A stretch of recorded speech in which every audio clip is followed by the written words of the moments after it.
Tout à l'heure, les membres communion sont invités à prendre à part à la Sainte Seine, que le Seigneur nous donne un cœur disponible, qu'il nous unisse dans la louange et qu'il fasse avancer sa parole dans chacune de nos vies. Bienvenue à tous. Que le Seigneur nous bénisse. Lisons ensemble le psaume du jour, psaume 33, et après le psaume, nous chantons le cantique indiqué. Miobi wan tompo ianareo, ry olona marina, fa mendrika ataon'ny olona mahitsy ny fiderana. Miderano tompo amin'ny lokanga, mankalaza azy amin'ny valia torofolo, mihira ny hira vao ho azy, mitendre tsara amin'ny feo mioby, fa mahitsy ny tenin'ny tompo, ary mahatoky avokoa ny asany rehetra. Fa izy no niteny dia ary izany, izy no nandidy dia nitoetra mafy izany. Amen.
Miaraka hivavaka isika.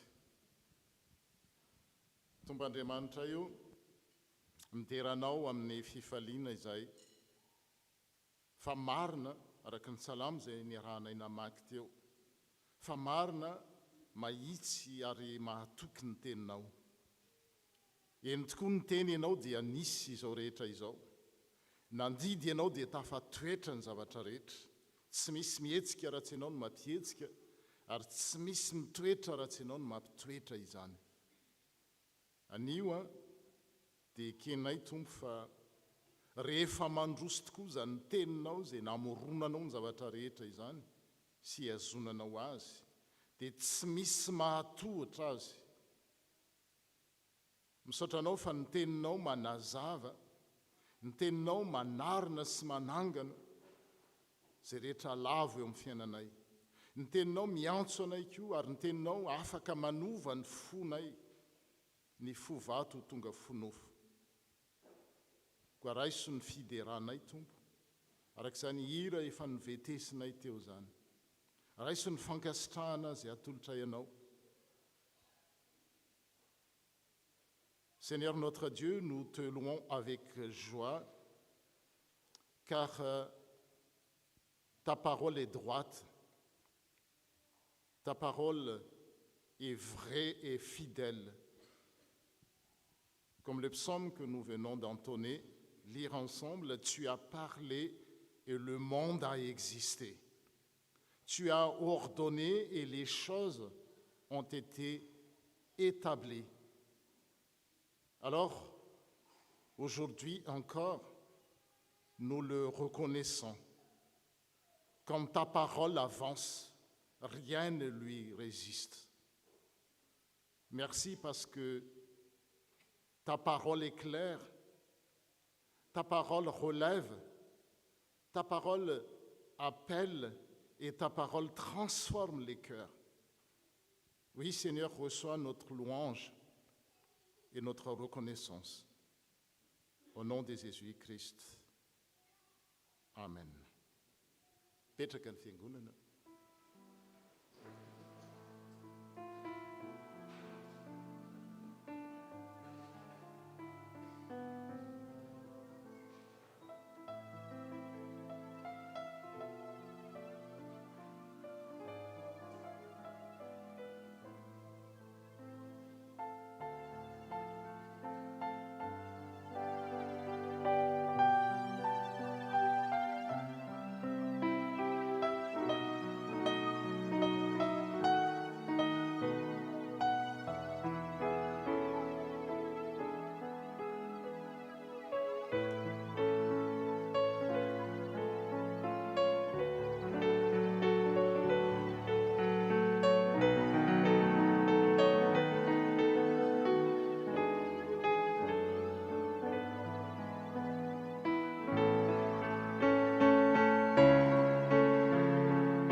Dia hoenotsika ny teny manambara ny fahendren'Andriamanitra. Nous allons écouter ensemble quel est le conseil de Dieu, sa volonté et son dessein. Fa aoka ho mpakato ny teny ianareo fa aza mihainy fotsiny ihany ka mamitaka ny tenanareo. Fa raha misy mpihaino ny teny nefa tsy mankato azy dia toy ny olona mizaha ny tarehiny eo amin'ny fitaratra izy. Fa mijery ny tenany izy dia lasa ary miaraka amin'izay dia adininy ny tarehiny. Zany no sitrak'Andriamanitra indray tiany hiainantsika dia ny ahatonga antsika ho mpakato ny teny fa tsy hianona amin'ny fiainoana fotsiny ihany. Ka manoloana an'izany dia ndehantsika andiny tena eo anatrehan'ny Tompo. Ary aoriana ny fandinihan'ny tena fohy dia hiaraka iombom-bavaka isika, ary aoriana ny vavaka dia ny 5:700 voalohany no vetesitsika. Angina eo anatrehan'ny Tompo isika.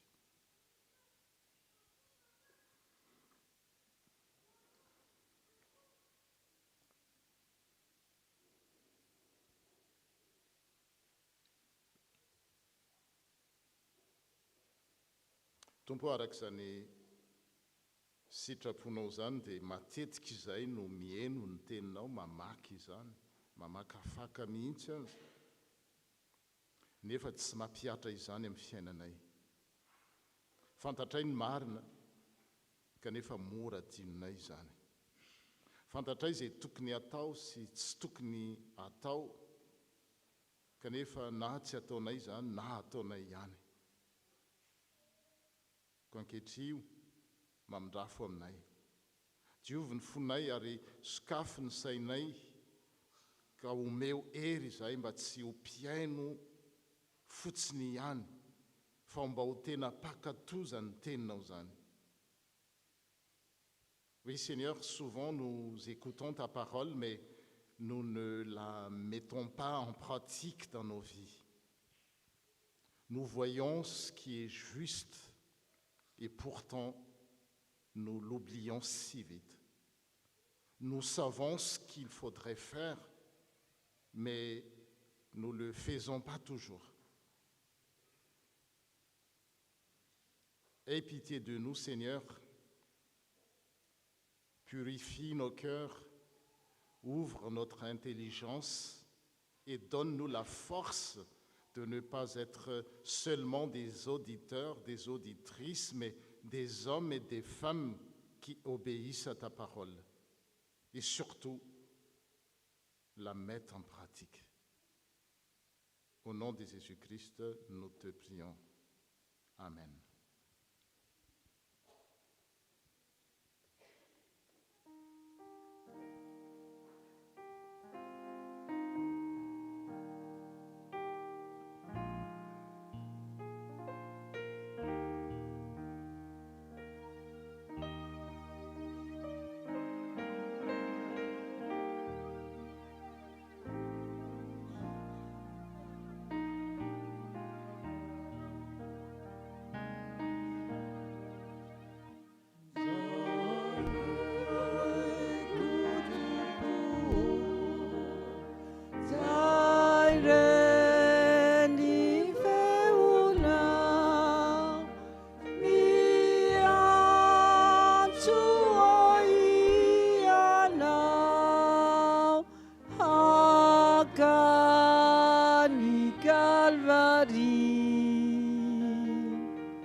Raisy mitsanganana ary ny teny soa avy amin'ny tompo ho mariky ny famindram-polo.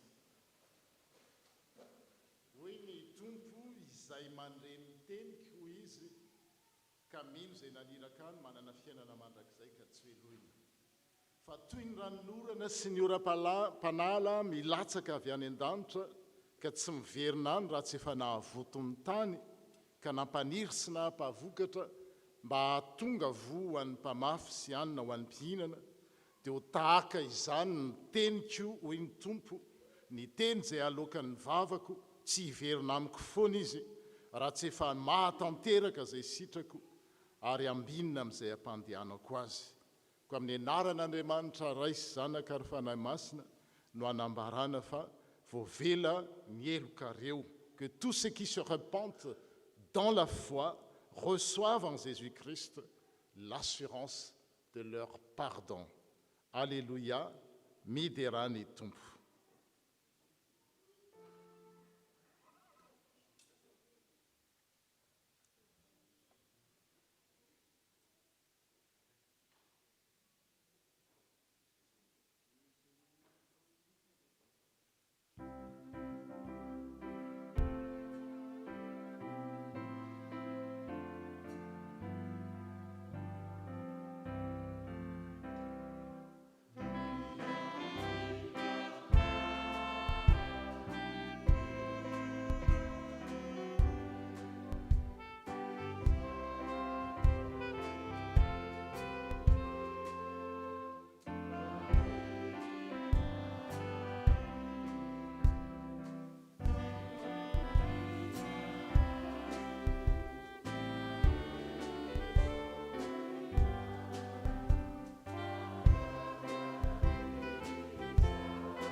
any amin'ny avo indrindra ho an'Andriamanitra.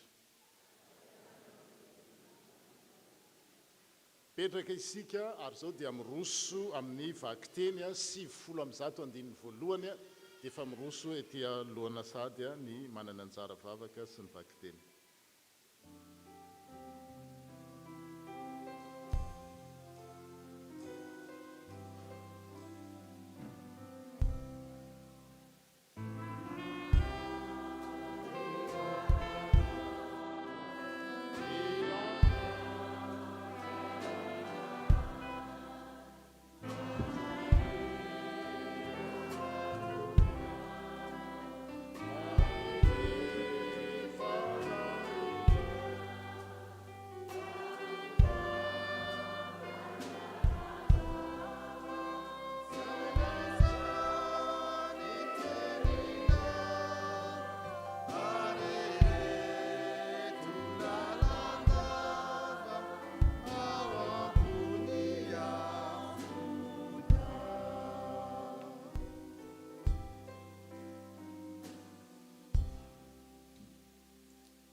Je vous invite à la prière.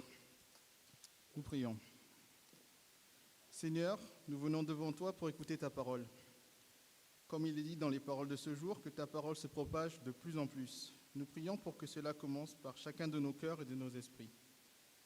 Aide-nous à recevoir ta vérité et à la mettre en pratique dans nos vies. Nous te prions pour que ton Saint-Esprit descende et vienne inonder ce lieu, ouvre nos cœurs et nos esprits, afin que nous comprenions ce que tu veux nous dire. Que ta parole nous éclaire, nous guide, nous forme et nous transforme. Reste avec nous pendant ce moment et fais grandir en nous le désir de te connaître davantage. Dans le précieux nom de Jésus, nous te prions. Amen. Nous commençons la lecture dans Actes chapitre 6, du verset 1 à 7. Actes chapitre 6, du verset 1 à 7. Nous lisons au nom de Jésus. À cette époque-là, alors que le nombre des disciples augmentait, les hellénistes murmurèrent contre les Hébreux parce que leurs veuves étaient négligées lors des distributions quotidiennes. Les 12 convoquèrent l'ensemble des disciples et dirent : « Il ne convient pas que nous délaissions la parole de Dieu pour servir aux tables. C'est pourquoi, frères et sœurs, choisissez parmi vous 7 hommes de qui l'on rende un bon témoignage, remplis d'esprit et de sagesse, et nous les chargerons de ce travail. Quant à nous, nous continuerons à nous consacrer à la prière et au ministère de la parole. » Cette proposition plut à toute l'assemblée. Ils choisirent Étienne, un homme plein de foi et d'Esprit Saint, Philippe, Procore, Nicanor, Timon, Parménas et Nicolas, un non-juif d'Antioche converti. Ils les présentèrent aux apôtres et ils posèrent les mains sur eux en priant. La parole de Dieu se propageait de plus en plus. Le nombre des disciples augmentait beaucoup à Jérusalem et une grande foule de prêtres obéissait à la foi. Nous continuons la lecture dans la première épître de Pierre, chapitre 2, versets 4 à 9. 1 Pierre, chapitre 2, versets 4 à 9. Au nom de Jésus.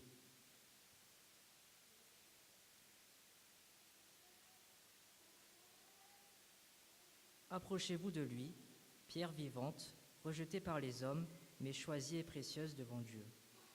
Et vous-même, comme des pierres vivantes, édifiez-vous pour former une maison spirituelle, un saint sacerdoce, en vue d'offrir des victimes spirituelles agréables à Dieu par Jésus-Christ. Car il y a dans l'Écriture, « Voici, je pose un Sion, une pierre angulaire, choisie, précieuse, et celui qui croit en elle ne sera pas confondu. » L'honneur est donc pour vous qui croyez, mais pour les incrédules. La pierre qu'en rejettent ceux qui baptisent est devenue la principale, celle de l'angle. Et une pierre d'achoppement est un rocher de scandale. Ils s'y achoppent en désobéissant à la parole, et c'est à quoi ils ont été destinés. Vous, par contre, vous êtes une race élue, un sacerdoce royal, une nation sainte, un peuple racheté, afin d'annoncer les vertus de celui qui vous a appelé des ténèbres à son admirable lumière.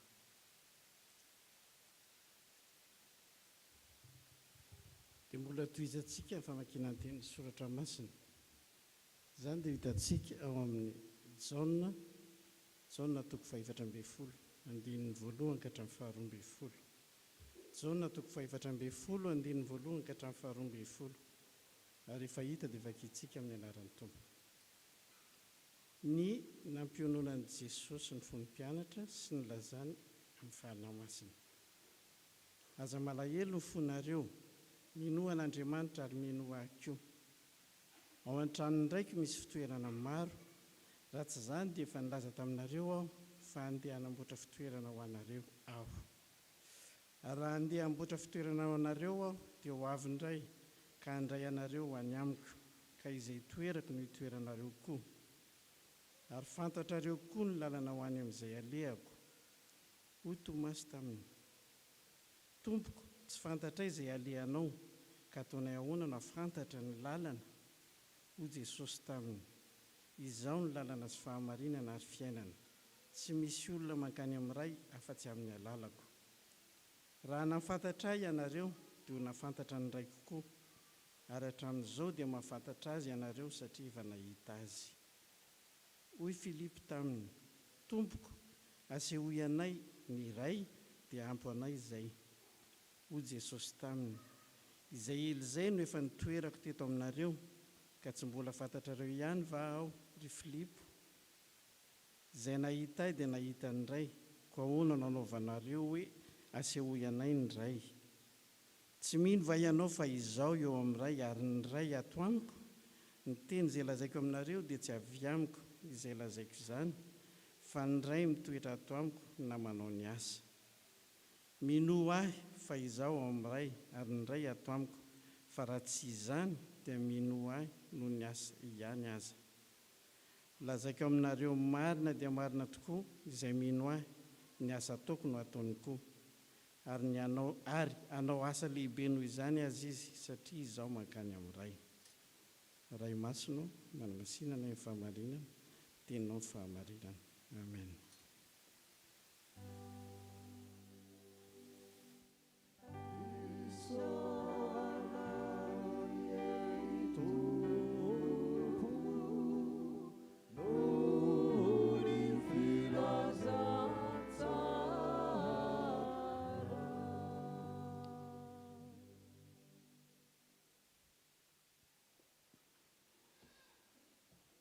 eo am-pitsanganana no anaovantsika ny hira voalahatra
mbola iaraka hivavaka isika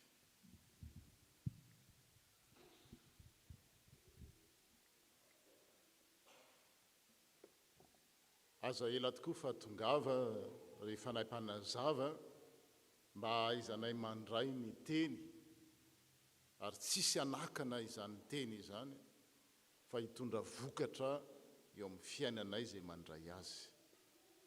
Seigneur, dispose nos cœurs maintenant à écouter ta parole, que ton esprit nous parle, nous éclaire comme nous venons de chanter Rifanai Panazav, que ton esprit nous transforme, que rien en chacun de nous ne résiste à ce que tu veux accomplir aujourd'hui.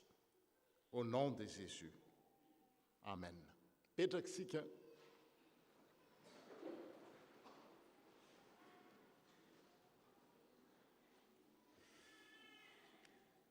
Araka ny lohahevitra dia hoe rehefa mandroso ny tenin'Andriamanitra dia tsy misy na inona na inona afaka manakana izany fandrosony ny tenin'Andriamanitra izany, izany fiasany izany. Izany no lohahevitra mpanjinitsika n'ity alahady ity, ary andraisantsika afatra tsotra izany anio rehefa mandroso ny tenin'Andriamanitra dia tsy misy mahasakana azy. Ary nitsoahana tao amin'ny vakiteny voalohany teo, Asan'ny Apôstôly 4:9, ny 7 hoe dia nandroso ny tenin'Andriamanitra ary ny amaro nisan'ny mpianatra vokatra izany fandroson'ny tenin'Andriamanitra izany. Ny amaro ny isan'ny mpianatra tany Jerosalema, ary tsy nijanona tamin'izany fa maro koa ny mpisorona no nanaiky ny finoana. Quand la parole, il s'agit de la parole de Dieu, quand la parole de Dieu avance, rien ne lui résiste. Izany lohahevitra izany no mitaona antsika izany mba ahatsiaro fa mitera-boka-tsoa ny tenin'Andriamanitra rehefa tonga eo amin'ny fiainan'ny olona, araka ny tenin'Andriamanitra izay nambara tamin'ny famelan-keloka teo hoe tahaka ny ranonorana ny tenin'Andriamanitra ary tsy miverina aminy raha tsy mahavita izay nanirahan'Andriamanitra azy. Tera-boka-tsoa ny tenin'Andriamanitra ary mampitombo ny mpianatra izy, ary manova koa ny fon'ireo olona izay mety manohatra izany asan'Andriamanitra izany.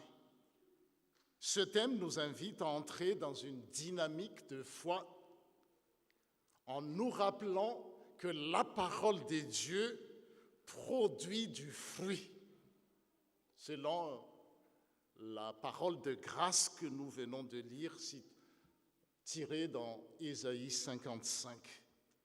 La parole de Dieu fait grandir les disciples et transforme même les cœurs les plus résistants, les cœurs les plus réticents.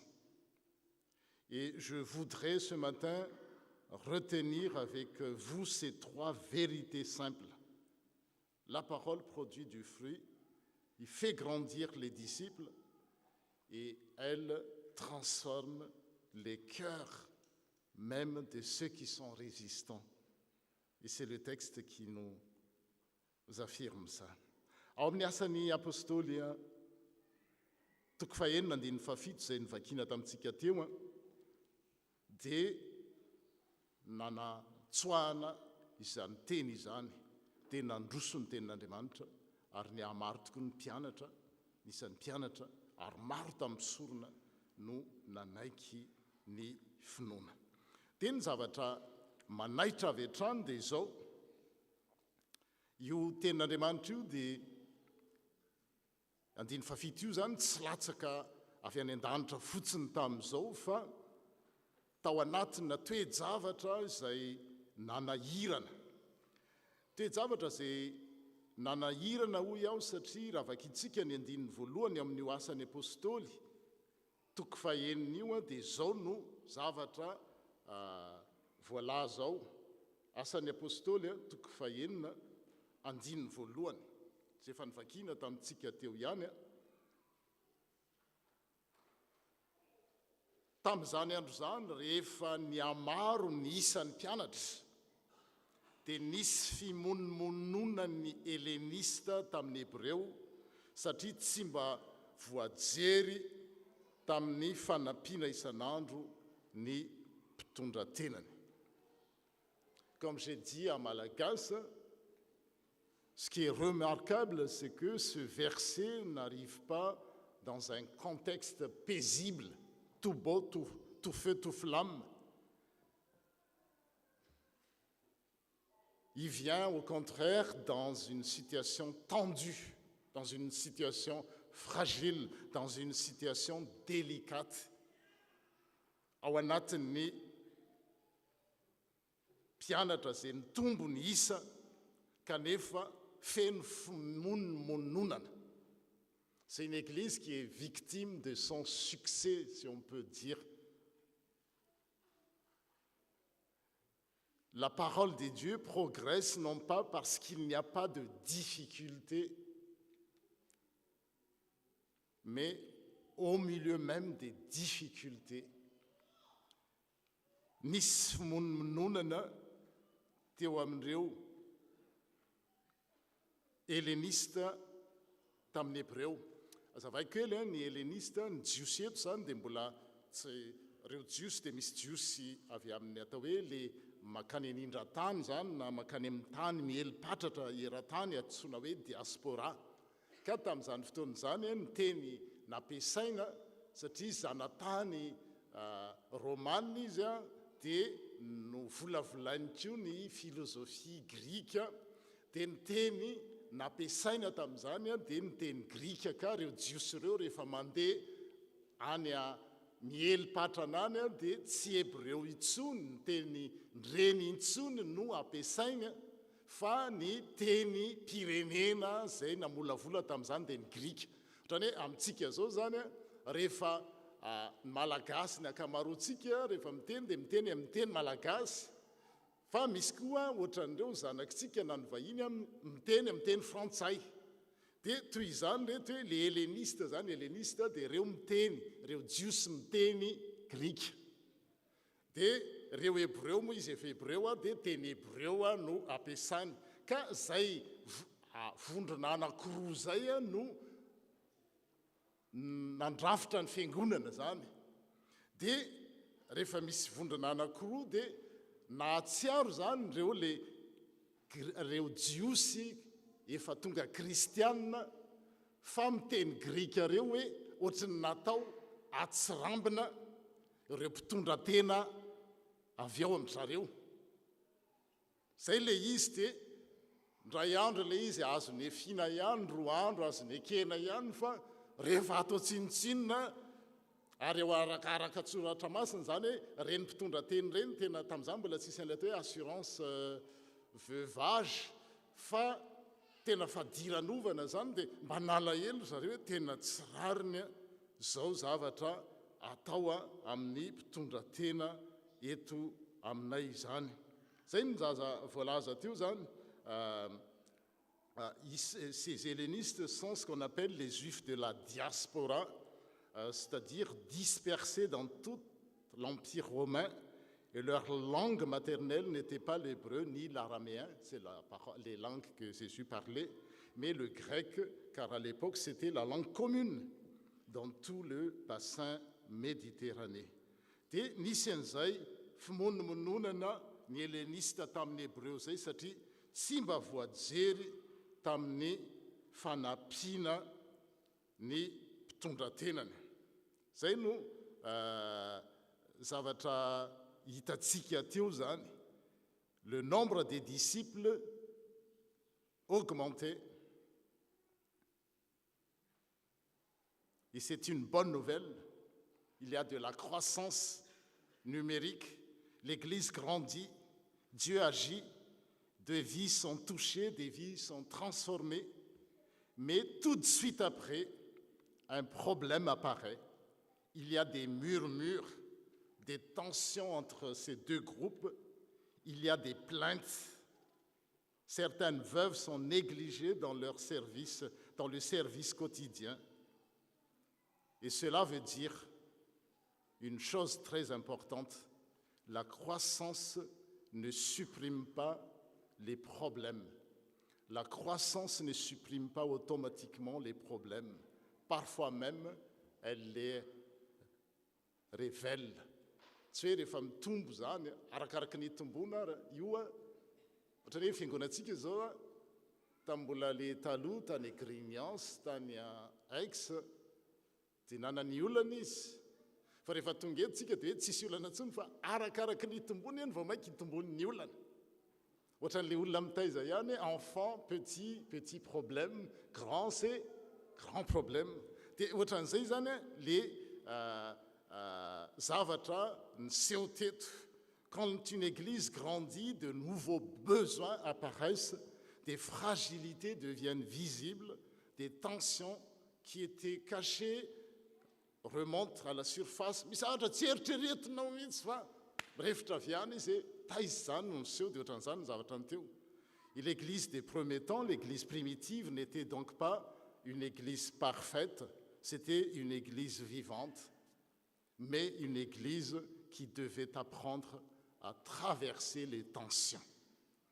Dia manoloana an'izany a dia nampiantso ny mpianatra rehetra ny 12 lahy, ny apôstôly zany, ka nilazany hoe tsy mety raha mandao ny tenin'Andriamanitra mba hitandrina latabatra izay.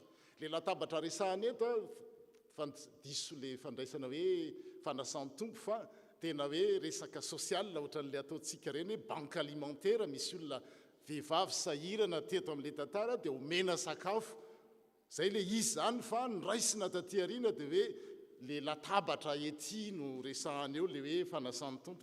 Tsy izay mihitsy fa le olona sahirana tao amin'ny fiangonana no hoy ireo apôstôly hoe tsy mety raha mandao ny tenin'Andriamanitra zany hoe le apôstôly zay tokony hitory ny tenin'Andriamanitra zany lasa ndray andeha hizara sakafo ho an'ireo zay sahirana. Tsy mety raha manao an'izany zay, tsy hoe ny manao an'izany ny ratsy fa raha manao an'izany zay dia tsy ho vitanay ny fitoriana ny tenin'Andriamanitra. Zay le izy tsy rariny ozy izy ao amin'ny diema, dika teny diema dia hoe tsy rariny raha ilozanay mitatana sy mizara sakafo ny fitoriana ny tenin'Andriamanitra satria zava-dehibe ny fitoriana ny tenin'Andriamanitra. Kanefa tsy hoe atao ambany zavatra koa nefa ny fizarana n'izay sakafo zay. Tsy rariny raha ao amin'ny fiangonana koa izy dia misy olona mahazo avaram-patana. Misy olona zany hoe tsy dia mahazo sakafo dia etsy an-daniny misy olona mipitrapitra. Tsy rariny raha ao amin'ny fiangonan'Andriamanitra misy olona mahazo avaram-patana dia etsy an-daniny misy olona atao anjorom-bala. Anankiroa zany tsy rariny raha ireo apôstôly zay voaositra hitory ny tenin'Andriamanitra no lasa manao an'izany asa zany. Ray zay ary faharoan'izay mbola tsy rariny koa raha hoe ao amin'ny fiangonan'Andriamanitra misy olona asoasoana dia misy olona amavoina. Zay mahatonga antsika miady hoe ao amin'ny fiangonana tokony azo ny toerany avokoa ny olona rehetrarehetra. Zay no izy fa vao mainka tsy rariny hoy ireo apôstôly raha hoe andeha hikarakara zany fizarana sakafo zany ka hanao tsy rambona ny fitoriana ny filazantsara ireo apôstôly satria izay no nanosoran'Andriamanitra azy. Tsy hoe tsy ilaina akory ny fikarakarana na fandaminana sakafo logistika fa tsy azo ampandeferina koa ny fitoriana ny tenin'Andriamanitra. Zay zany no karazana enjeu eto. Et c'est à ce moment-là que les apôtres posent un principe décisif. Ils disent, nous nous persévérons dans la prière et dans le ministère de la parole. Ary izahay dia aharitra mivavaka sy ny fitoriana ny teny. Zay zany lahara-pamehana eo amin'ny fiangonana. Zay zany tsy azo ampiandrasina ary tsy azo ahemotra fa zay no antom-pisian'ny fiangonana. Tsy midika koa nefa fa tsy ilaina ny fandaminana isan-karazana. Ary ny fandrindrana an'izay no mahafiangonana ny fiangonana. Indraindray ny tenin'Andriamanitra ataony ambany zavatra fa ny aktivité nataony ngeza be. Na koa indraindray tenin'Andriamanitra fotsiny nataony dia tsy misy vokany eo amin'ny aktivité dia reto apôstôly izy rehetra ireto zany 12 reto dia miteny an'izay hoe atsirariny raha izany misy fisehoan-javatra zany ohatr' zany ao amin'ny fiangonana. Ary tsy rariny koa raha hoe reo apôstôly indray no andeha isahana izany andraikitra izany. Et nous nous persévérons dans la prière et dans le ministère, disent les apôtres. Et par cette parole, les apôtres ne méprisent pas le besoin concret, loin de là. Ils ne disent pas que le service des tables est secondaire ou inutile, loin de là. Ils disent simplement que chacun doit être à sa place pour que l'ensemble tienne debout, pour que l'Église progresse. Il faut que chacun trouve sa place. Dit autrement ou autrement dit, si la parole ralentit, la parole de Dieu, l'Église s'essouffle. Mais si la parole avance, l'Église peut continuer à avancer. D'où la priorité de mettre, d'où la décision de mettre l'annonce de la parole et la prière en premier lieu. Et c'est pour ça que ceux qui ont reçu la charge de l'enseignement et de la direction spirituelle doivent demeurer attachés à la prière et à l'annonce de la parole. Zay ngeny mahatonga ny hoe eo amin'ny fiangonana tato ato zao tsika voaingana tany Avignon dia misy mpitandrina nosorana, notokanana. Zavatra tsy zavatra maivana zany, fa tena hoe Andriamanitra mihitsy manositra n'iny olona iny hitory ny teny, satria iny teny izay toroiny iny rehefa raisin'ny olona iny dia manova. Tsy hoe le mpitandrina akory ny mahay noho iza, na masina noho iza, na lehibe noho iza, fa olom-bo ositra Andriamanitra izy ary iny teny iny. Nisy mpitandrina ary gaga, isy mpitandrina mivavaka mametra tanana dia gaga izy ary toa sitrana le olona, toa mivaha le olona nefa izy ohatry ny olona rehetrarehetra. Fa nahoana? Satria vo ositra Andriamanitra izy, ary zay no anokarana azy hoe alao izy hiopana amin'izay asa zay, fa tsy hanao zavatra hafa. Ary zay mahatonga ny eo amin'ny FPMA hoe mpitandrina matianina, satria raha sady hiasa izy, ohatranay taloha tambola mpianatra sady mianatra, fianarana sarotra, manao teolojia zany, misy ato mahalala, fa taloha nieritreretina hoe zavatra tsotra zany, fa anisan'ny fianarana sarotra indrindra dia ny étude en théologie, parce qu'il faut tout maîtriser, que ce soit la philosophie, les grecs, les hébreux, tout ce qui est éthique, on touche à tout. Ina no resahana eo raha tsy fantatra dolidolo lafim-piainana rehetrarehetra. Dia sady mianatra no miasa, dia avy eo mitondra fiangonana, dia le fiangonana hoentina koa tena gentil be, tsy niteta fa tany amin'ny hafa. Dia sao dia mieritreritra indray taizy pastera tamin'ny tety, sy any mihitsy ny talohany tety. Fa mba hahafahan'le mpitandrina ireny miopana amin'izany hoe fitoriana ny ten'Andriamanitra sy mivavaka izany, ary ny tombony mahazo tombony amin'izany hoe rehefa toriana le teny dia le fiangonana voalohany indrindra ary ny manodidina azy. Zay zany le izy, dia zay no antony ireny hoe fanokanana ordination pastorale, consécration pastorale ireny. Tena hoe Andriamanitra manositra n'iny olona iny ho solom-bavany. Rehefa miteny izy dia ohatrany hoe Andriamanitra no miteny amin'ny anarany. Zay mandray anareo dia mandray ao izy ny tompo. Donc voilà, mais cela ne signifie pas, comme j'ai dit, qu'il faille négliger l'organisation. Ici, on ne peut pas se réunir ici s'il n'y avait pas de travaux ou s'il n'y avait pas des gens qui gèrent tout ce qui est sainte scène. Ça s'organise. Ça ne s'invente pas. Mais c'est organisation de Riozane, nous dire firindrana amreo ny fiangonana. Les apôtres vont mettre en place une organisation adaptée et originale. C'est du jamais vu. Ils ont commencé à le faire. Ils n'ont pas osé inventer. Des hommes sont choisis pour prendre en charge la logistique et le service concret. Et cela nous enseigne quelque chose de très précieux. Dans l'Église, une bonne organisation n'est pas opposée à la vie spirituelle. Les deux forment un tout cohérent.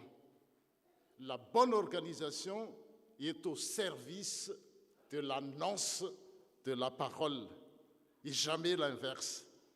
L'organisation n'est pas là pour remplacer la parole, même si elle est importante. Elle est là pour permettre à la parole de continuer à propager, à progresser. Et voilà l'équilibre. La parole ne doit pas être étouffée par les urgences et l'organisation doit servir à la mission, servir la mission. Toute l'organisation logistique doit rester au service de la parole et jamais l'inverse. Et il faut aussi remarquer, mila jerena zany dia izao hoe raha nanaraka n'le vaky teny teo isika dia ireo apôstôly no nandray ny initiative, nandray ny finiavana hoe zao atao. tsy le hoe no ny menomenonana nisy menomenona tany na hoe zao ny fanaony hafa dia andao anao an'izao fa avy am'ireo olomba ositran'andriamanitra nametraka atao amin'ny apôstôly hoe misy olana ry zareo a zao atao dia nanaraka an'izay ny fiangonana zavatra zay any aty amintsika tsy manao an'izany any amin'ny fiangonana hafa lay olomba ositra le mpitandrina no manao prestataire de service izy no manao hoe zao no atao fa le mpiano ary misy zany tamin'za mpiandraikitra teo anivony FPMA tamin'ny pastoral dia betsaka ny mitandrina hoe zay a maharay ny ordre du jour tanisadinika miaraka mpivory zany hoe tsy avy any amin'le mpitandrina zay omen'andriamanitra ny tsirikevitra ny hitondrana ny fiangonana fa lay mpivory be deaibe no amin'izany ary tsy androso mihitsy ny fiangonana anao an'izany satria tsy ny tenin'andriamanitra no ivony fa le fivorin'ny mpivory zany hoe zao no mety dia zao no atao dia betsaka ary isorana an'andriamanitra fa efa miova itsika tsy tafalatsaka tamin'izany fakapanahy zany fa manontany foana hoe inona voalaza ny soratra masina dia zay voalaza ny soratra masina zay no hitondrana ny fiangonana. Il faut remarquer que l'orientation vient des apôtres. Ce ne sont ni les murmures, ni la pression, ni les tensions qui dirigent l'Église. Même si ces murmures, ces tensions, il faut tenir en compte. La direction vient de ceux qui ont reçu la responsabilité spirituelle. Et dans notre texte, c'était les apôtres. Et dans le contexte de l'Église, ce sont le ministre de la parole. On appelle ministre de la parole les pasteurs, parce que c'est eux qui ont été désignés, ordonnés, consacrés à ce ministère particulier. Ainsi, quand la parole garde la première place, quand la prière demeure centrale et quand l'organisation sert vraiment à la mission, alors l'Église peut avancer sainement. La croissance n'est pas freinée. Au contraire, la croissance devient plus saine, plus solide, plus féconde. Et nous comprenons donc ceci. Quand la parole de Dieu avance,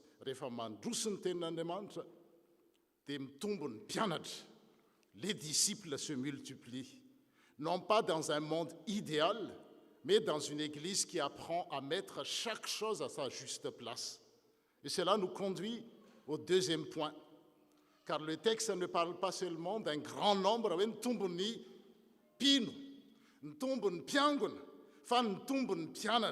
le texte parle de disciples. Disciples et croyants, c'est deux choses différentes. Quand la parole progresse, les disciples grandissent en maturité. Et le texte ne dit pas simplement le nombre des croyants augmenté. Il dit le nombre des disciples augmenté beaucoup. Et ce mot disciple est important et lors de la repensée, la dernière fois, on a parlé de ce on a véhiculé le mot disciple. Car ce mot est vraiment important. Il montre que l'Évangile ne produit pas seulement des adhésions, il forme de vie. Ny filazany tsara dia zao tsy mitaona olona ameny ny fiangonana. Valérie niteny an'izay tamin'ny heriny, tamin'ny toriteny. Il forme de vie. Un croyant peut se contenter de dire qu'il croit, mais un disciple est quelqu'un qui apprend, quelqu'un qui suit, quelqu'un qui se laisse former, quelqu'un qui se laisse corriger, qui se laisse déplacer, transformer. Vous voyez, dans la troisième lecture, Thomas manontany hoe atoroyanay ny lalana, manontany izy, misy te hivoatra, zany no antsoina hoe mpianatra. Ny olona pino dia zao mionona fotsiny amin'ny zavatra azony izy, mivavaka izy dia mody izy dia verina indray milahady heriny. raha mbola hiverina azy fa ny mpianatra dia zao te hitombo te hahafantatra te hanaraka te hivoatra amin'izany finoany any Kristy zany. Mais un disciple, le disciple ne met pas Jésus à côté d'autres références. Il reconnaît que Jésus est le chemin, la vérité et la vie. Zay ny teniny Jesosy tamin'ireo mpianatra hoe izao ny lalana sy fahamarinana ary fiainana. Tsy misy olona mankany amin'ray afa-tsy amin'ny lalako. Le disciple ne se contente pas d'approuver certaines paroles du Christ. Il s'attache à sa personne. Il marche derrière lui. Et surtout, il veut lui ressembler. Te hitovy amin'ny Jesosy izy, te hanahaka azy izy. Manao ny Jesosy rehefa nitoerin'ny olona, tonga dia nitratrevatreva ve izy. Manao ny Jesosy rehefa nombona teo amin'ny asijaliana, zao ny teny mamelany elony fa tsy fantany izay ataony. Zany natao hoe mpianatra, te hanahaka ny Jesosy izy. Ny fanaony Jesosy ny tiany ho atao eo amin'ny fiainany, tokantrano, fiangonana, fiarahamonina. Zay natao hoe disciple. Et c'est pourquoi l'augmentation du nombre des disciples est déjà en elle-même un signe de maturité que produit la parole de Dieu. La parole ne remplit pas seulement les rangs, on veut bien. Hitanao misy taona mahafinaritra ohatran'izao zao hoe tsy banga tsony ny ety amin'ny laona ety dia taloha nitady hevitra be dehibe zany. Hitanao ny hevitra nataoko nasiako vola 50 € tena. Izy mivadika tany hoe ndrive adaly. Tsika tsy hitako tsony sheriny itsona izy fa hanerinany daolidolo ny olona mipetraka fa rehefa amin'ny concert izy aty aloha. Dia nasianan'le bara vy reny ery sy ruban reny. Eny dia isan-kalady zao hoe dia hiteny mipetraha ety amin'ny laona. Dia natao dia mivavaka hoe Jesosy eo. Ny azo atao dia zao mivavaka mba ho betsaka ny olona ho avy ary amin'izay fotoan'izay ho fandriana azy amin'ny toerana. Tsy zay nefa nitandrana hoe ho be olona ao amin'ny fiangonana. Tsara zay. Fa nitanjona dia zao reo olona reo tena hoe mpianatra, lasa mpianatra izy. Zay nitanjona ny mpiandraikitra zany tsy hoe be olona fotsiny.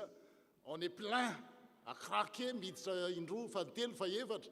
Dia avy eo izy any amin'ny zavatra ataony any sy akony mihitsy. Fa nitanjona dia zao mpianatra izy ary manao tahaka ny mpampianatra. Zay ny tanjon'ny fiangonana zay. La parole ne remplit pas seulement les rangs, elle construit des hommes et des femmes enracinés en Christ.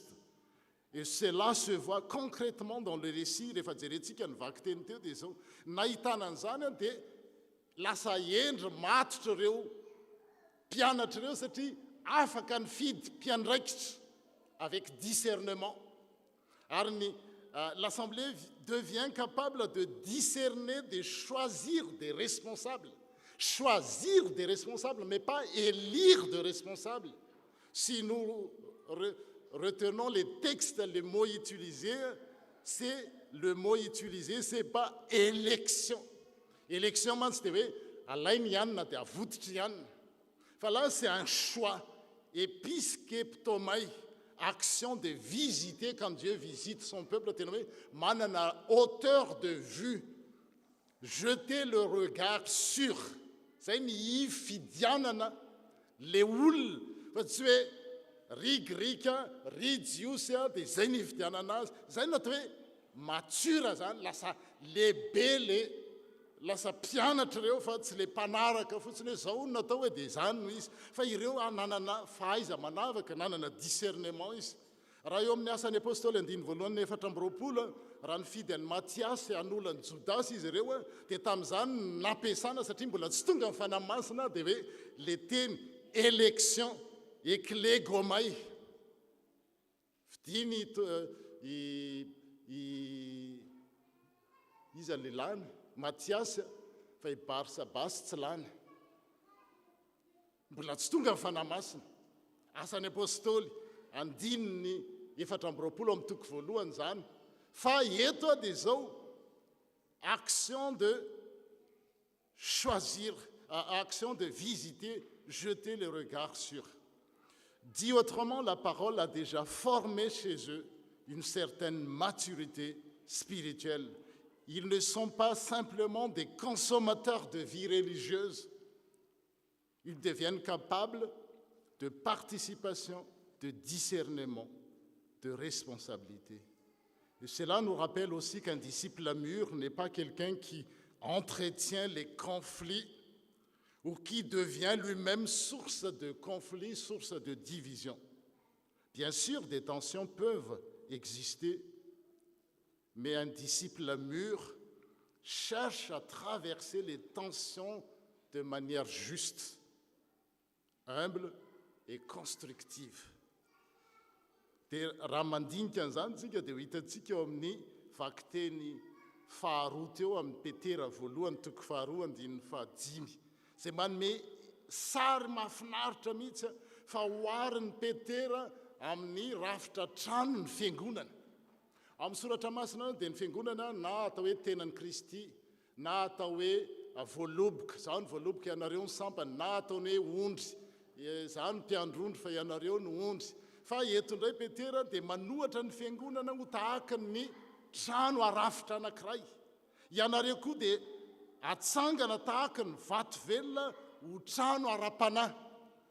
Ho an'ireo mpanao asa travaux aty dia malala an'izany mihitsy hoe rehefa manorina trano ianao dia tsy le brika no mifidy hoe ay izy no hipetraka, fa le mpandrafitra na le architecte miteny hoe ty briky ty eto, ary briky ihany ty no ao amboniny, sy ao ambaniny, sy ao anilany, sy ao ankaviany. Zany ny fahamatorany zany. Fa raha vao le briky zany miteny hoe za tsy hipetraka eo akaiky ny ranona, mbola pino izy fa tsy mpianatra. Fiangonantsika tsisy an'izany hitanao misy an'ireny hoe groupe D, groupe A, décone ohatra. Dia amin'ireny groupe ireny tsisy ny za tsy hiaraka groupe amin'ny ranony zany, fa manaiky izy ato no ametrahana anao dia ao satria fantatra ny tompo fa ao no mahasoa anao. Pour mieux comprendre cette maturité au sein des disciples, nous avons lu en deuxième lecture 1 Pierre 2, verset 5, qui nous donne une image magnifique, celle des pierres vivantes. Et je relis: approchez-vous de Christ, la pierre vivante, rejetée par les hommes, mais choisie et précieuse devant Dieu. Et vous-même, en tant que pierre vivante, vous servirez à construire la maison de l'Esprit Saint, une maison spirituelle. Trano arafitra, l'Église est comparée à une construction spirituelle, à un édifice spirituel. Or, dans une construction, ce n'est pas la brique, comme j'ai dit à Malaka, ce n'est pas la brique qui choisit où elle veut se placer. Ce n'est pas elle qui décide quelle autre brique doit venir à côté d'elle ou au-dessus d'elle. C'est l'architecte qui bâtit, qui dit telle brique va se mettre à tel endroit. Cette image est très forte pour l'Église. Elle nous rappelle que chacun a sa place, mais que cette place ne vient pas de notre volonté personnelle. Za rehefa tsy etsy dia hiala. Za rehefa tsy miaraka amin'ny ranona dia tsy hanao. Cette place vient du Seigneur qui construit son Église. Le disciple mûr comprend qu'il n'est pas appelé à tout choisir selon ses préférences. Hoe hanao ohatra ny fety maly zao tsika dia inona menu vidiana dia tsy ny tiako no vidiana fa zay mampandroso ny rehetrarehetra. Voilà un disciple. Ny mpino dia zao zay mahafinaritra azy hoe za tia ravitoto-tsenakisoa dia izay no ataoko, na misy olona tsy mihinan-kisoa azy ao. Fa ny olona mpianatra dia zao, ohatra ny ray aman-dreny, zoky rehetrarehetra, ny mahaso ny zanaka ny tadiavina, fa tsy mahaso ny tena. Voilà un disciple. Voilà un disciple mûr. Il est appelé à se laisser placer par Dieu. Il apprend à servir là où Dieu le veut, avec ce que Dieu met à ses côtés, dans la mission que Dieu lui confie. Andriamanitra ny mametraka azy etsy ianao ry sakaiza, ary miaraka amin'ny ranony. Ay, ka ohatra nanahirana ihany hoe misy karaktera izay, sarotra be. Dia izy ny tompo hoe apetraka eo ianao fa misy antony. Et c'est justement ainsi que se construit l'Église selon Dieu. Une Église audacieuse qui est capable d'inventer, une Église missionnelle, pas une citadelle assiégée, comme Valérie l'a bien dit lors de son dernière prédication dimanche dernier. Pas une citadelle assiégée, mais une bergerie, une église ouverte et heureuse. Oui, quand la parole progresse, l'église ne se replie plus sur elle-même. Malgacho, samy gasiana. Tokony sokatra ho an'ny hafa koa izy. Elle n'est pas dominée par la peur. Raha mifaneratsera amin'ny fiangonana ohatr'izao ny fironan-kevitra dia mety ho lasan'izany. Non, elle n'est pas obsédée par sa défense, elle devient disponible pour la mission, accueillante pour les personnes et joyeuse dans le service. Voilà une église composée des disciples et non plus composée des croyants, des consommateurs de vie religieuse. Quand la parole progresse, les disciples deviennent donc plus nombreux, mais aussi plus solides, plus stables, plus humbles, car une église mûre n'est pas seulement capable de gérer ses tensions internes, elle devient aussi un témoignage si puissant que même ceux qui résistaient finissent par céder. Eo ny tena ahitana azy. Mety ho vitan'le fiangonana no mamany olany ao a, mety mahatotra ny ao a, fa ny tena ahitana azy hoe fiangonana matotra ary feno mpianatra fa tsy mpino ntsony a, tsy hoe reny mpino be fa eto ny resana dia zao mpianatra mpanaradia ny tompony teny tana rehefa misy hoe relation maître disciple dia rehefa le maître miteny izy zao atao dia manao izy ny mpino mbola manana sahidy za tsy hanao zao ohatran'izao dia voilà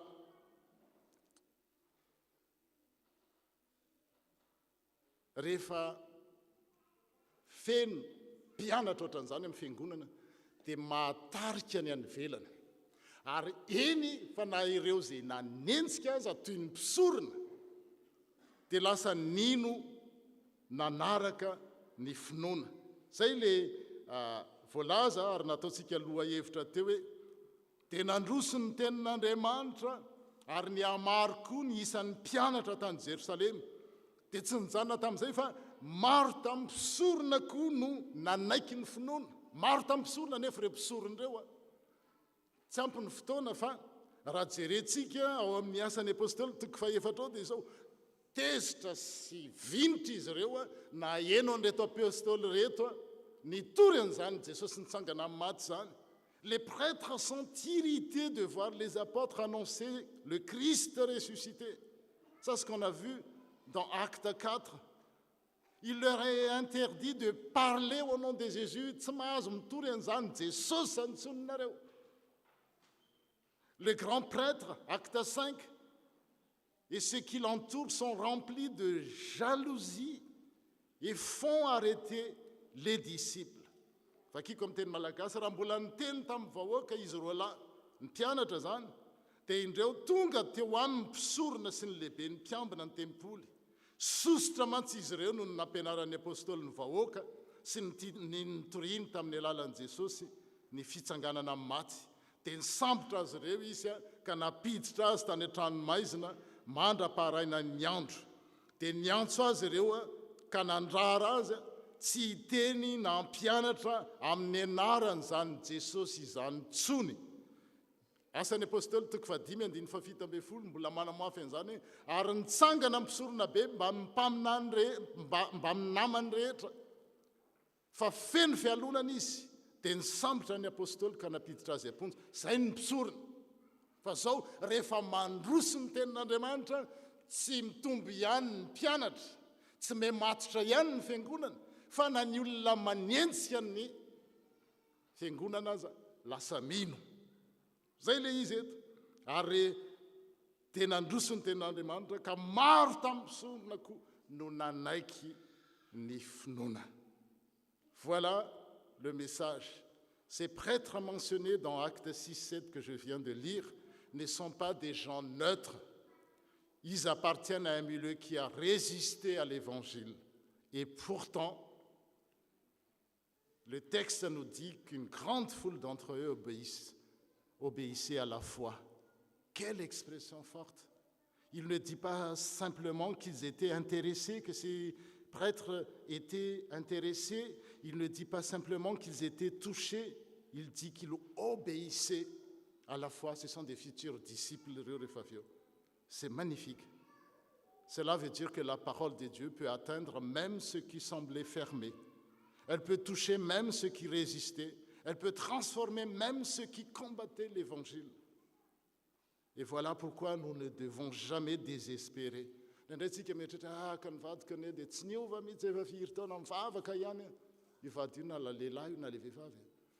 Tsy voatery tsy maintsy le vehivavy ihany na le lehilahy ihany. Le zanako ane dia maditra ohatran'izao, tsy azo tenenina, be famaliny. Ny rafosako ane dia tena tsy hinanana alika odim-bomanga, ho ny malagasy. Le vinantoko aloha dia vilanton-doza. Zany zavatra miseho. Ravina re mba miova. Azontsika atao dolidolo ny lista rehetrarehetra. Le mpifanolo-bodyrindrina aminay dia mahasosotra fa ny fako ny arina eo ny akohany maneno. Be dia be ohatran'izany. Fa zao, rehefa ny tenin'Andriamanitra kainy mandroso, ninonino ny ho eritreretintsika ho fanoherana io? Ça va céder. Waouh! Nous ne devons jamais désespérer d'un cœur, ni du cœur d'un proche, que ce soit notre conjoint, si c'était le cas, ni du cœur d'un opposant, ni même de notre propre cœur. Satria indraindray koa tsika mafo misahatra tsika io indraindray tsika mijery ny hafa foana fa indraindray tsika koa tena mafo be loha efa hita zavatra zao fa tsy mety sarotra ny teny eny manaiky ahako fa diso manaiky ahy ny iova io ndray dia na lahy io na vavy na ankizy io na lehibe na antitra io na tanora na francophone io na malgasophone indraindray rehefa mafo zay dia eo le izy. Fa rehefa le tenin'Andriamanitra kay no mandroso avela androso ao amin'ny fiainan'ny olona, waouh, rien ne lui résiste. Car quand la parole de Dieu avance, aucune résistance n'est définitive. Ce que l'homme ferme, Dieu peut l'ouvrir. Ce que l'orgueil verrouille, la grâce peut le faire céder. Ce que nous pensions impossible, Dieu peut le rendre possible. Dieu peut l'accomplir. Depuis le commencement, l'Église connaît des luttes intérieures et des oppositions extérieures, mais ni les unes ni les autres n'ont le dernier mot. Hatramin'ny voalohany fiangonan'Andriamanitra dia nisy ohatran'izao ady hatrany lutte intestinale jiosy ny teny grika amin'ny teny ohatrany. Hatramin'ny andohany na amin'ny fianakaviana dia nisy taranaka ohatran'ny Kaina sy Abela. Misy an'izany foana amin'ny fiarahamonina, misy ady etsy, misy ady eroa. Fa zao, ny vaovao mafaly dia rehefa avela mandroso ny tenin'Andriamanitra dia mampitomba, mahamatotra, manova. Quand la parole progresse, elle produit la croissance, la maturité et la conversion. Aujourd'hui, cette vérité prend un relief particulier pour nous. Dans le baptême d'Isaïe, nous voyons que Dieu commence avant nous, avant même qu'un enfant puisse comprendre ou répondre. Dieu vient à lui dans sa grâce. Et après aussi, dans la Sainte Seine, en fin de santum sur restsika rehefa avy eo, dia mandray fahasoavantsika zay mampitombo atsika, manome atsika fiainam-baovao. Dans la Sainte Seine, nous recevons cette grâce qui nourrit, cette grâce qui fortifie et entretient une vie nouvelle. Le Christ nous donne sa vie pour que nous vivions de lui. Ainsi, tout dans ce culte nous ramène à cette vérité. La parole de Dieu avance, elle avance dans l'Église, elle avance dans les vies, elle avance dans les cœurs, et quand elle avance, rien ne lui résiste. Alors, pour terminer, la vraie question pour nous aujourd'hui est simple. Ny fanontaniana mipetraka dia zao, avelatsika hiasa amin'ny fiainantsika ve ny tenin'andriamanitra raha samy resilarytsika fa rehefa miasa izy dia izay ny vokany sa hiditsika ihany le izy. Est-ce que je laisse la parole avancer en moi? Est-ce que je lui laisse transformer mes priorités? Est-ce que je lui laisse me conduire à ma juste place? Est-ce que je lui laisse briser mes résistances? Que le Seigneur nous donne non seulement d'écouter sa parole, mais de lui ouvrir pleinement notre cœur et que nous puissions dire avec foi ensemble, quand la parole de Dieu avance, rien ne lui résiste. Amen.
angatana ny sekolelady ho eto amin'ny ankavananato a dia mandritra hira sady hiaraka hira amintsika hoe comment ne pas te louer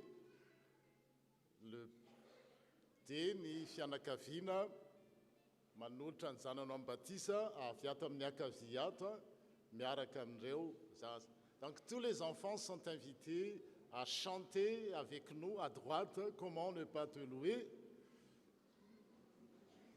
Wow, ils sont très dynamiques nos enfants. Et pendant ce temps, la famille se tient aussi à ma gauche. Si vous pouvez vous serrer un peu de ce côté-là. Du côté.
baptême d'Issaïa, il peut rester là, ça va, on les laisse tranquilles. Merci les enfants, vous pouvez rester là aussi, vous pouvez vous asseoir comme vous voulez, parce qu'on a encore besoin de vous pendant la cérémonie du baptême. C'est bon là?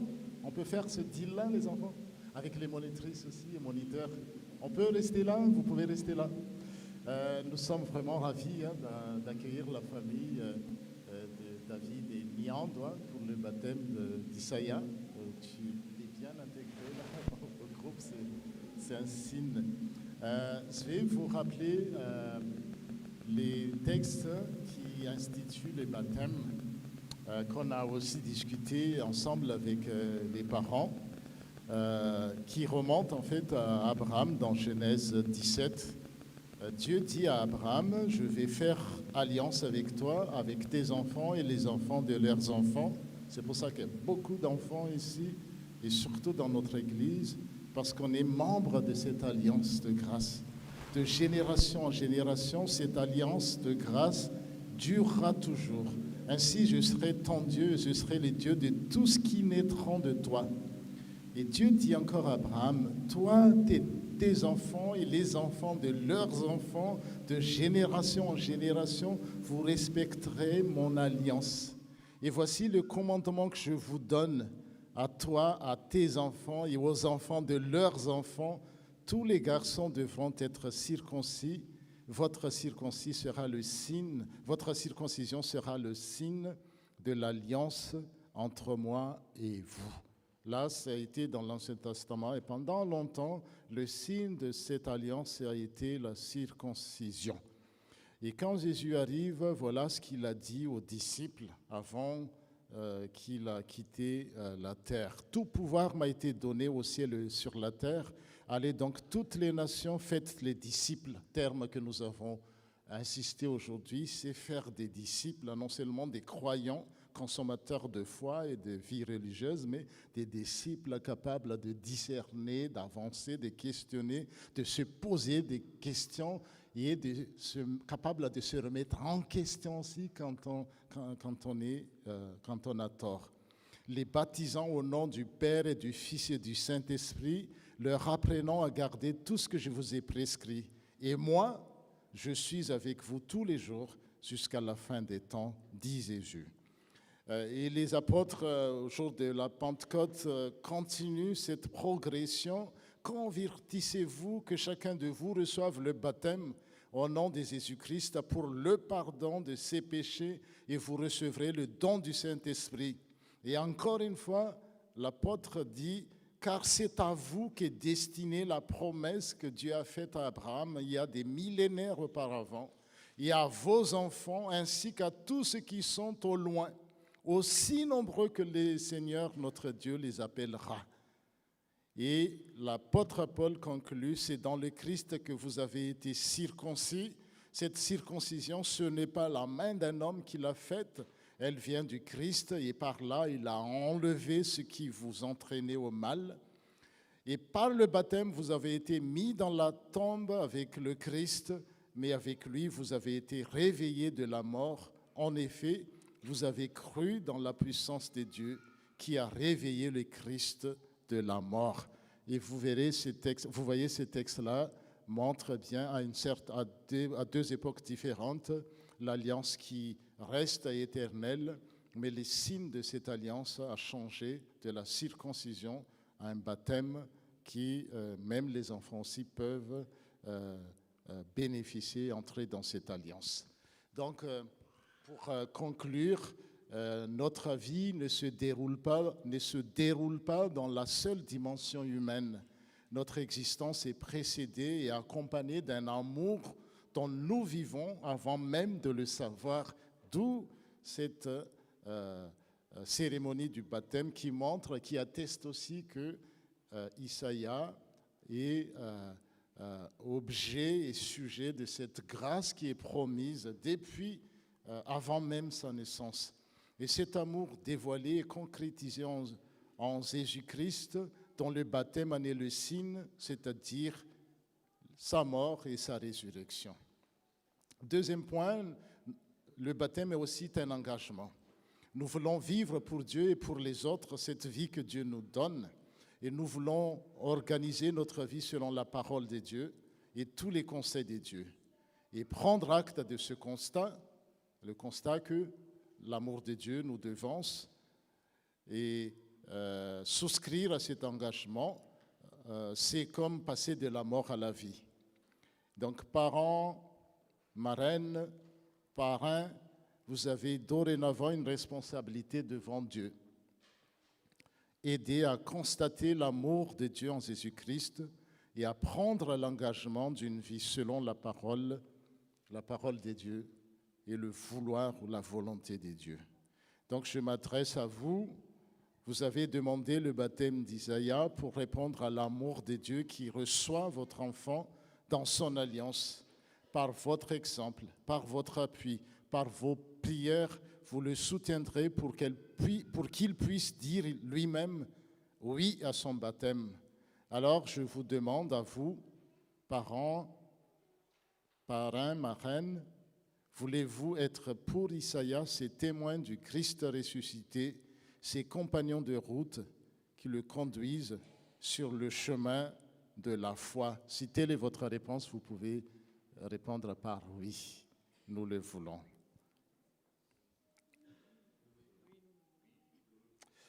J'invite l'Assemblée de se lever sur place.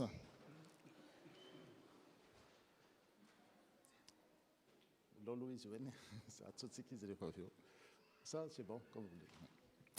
Sœurs et frères, êtes-vous prêts à accueillir Isaïe comme membre de l'Église de Jésus-Christ, à prier pour lui et sa famille, afin qu'il puisse s'épanouir dans la foi au Christ ressuscité, l'aimer comme son Seigneur et Sauveur et le servir dans l'attention qu'il portera aux autres. Si tel est aussi votre désir, répondez par oui. Merci. Puissions-nous être fidèles dans la prière et dans l'accomplissement de tous ces enfants que nous accueillons au sein de notre communauté, au sein de notre Église de Jésus-Christ. Et je vous invite à confesser ensemble la foi que l'Église confesse chaque dimanche. C'est le symbole des apôtres. Miaraka manonona anitsika dia tsy ataontsika le maimaiky be ireny fa mba ataontsika milamina. Mino an'Andriamanitra raitsotoa, mpanao lanitra sy ny tany aho. Ary mino an' Jesosy Kristy izany an'ilay tokony ataontsika izay nitorotoronina tamin'ny fanahy masina. Nateraka Maria Virjiny, nijaly raha nanapaka Ponto Pilato, nombona tamin'ny hazo fijaliana, maty ka nalevina, nidina tany amin'ny fiainatsita, nitsangana tamin'ny maty amin'ny andro fahatelo, niakatra ho any an-danitra, petraka eo ankavanan'Andriamanitra raitsotoa, avy ihany ny eviny tsara ny velona sy ny maty. Mino ny fanahy masina aho, ny fiangonana masina manerana izao tontolo izao, ny fiombonan'ny olona masina, ny famelan-keloka, ny fitsanganany tena maty, ary ny fiainana mandrakizay. Amen. Iaraka ivavaka isika hangataka ny fanahy masina. Seigneur notre Dieu, nous te demandons le baptême pour Isaïa. Nous demandons, nous souhaitons et nous voulons qu'il fasse partie de la famille de ton Fils, de même que par sa naissance, il fait partie de notre chair et de notre sang. Nous lui offrons ton cadeau dans la simple espérance que sa vie puisse peu à peu le connaître, le goûter et le saisir. Que ton Esprit Saint vienne sur nous et notre enfant et qu'il donne dès aujourd'hui le commencement de ce que tu as promis, que nous croyons et attendons. Au nom de Jésus-Christ. Amen.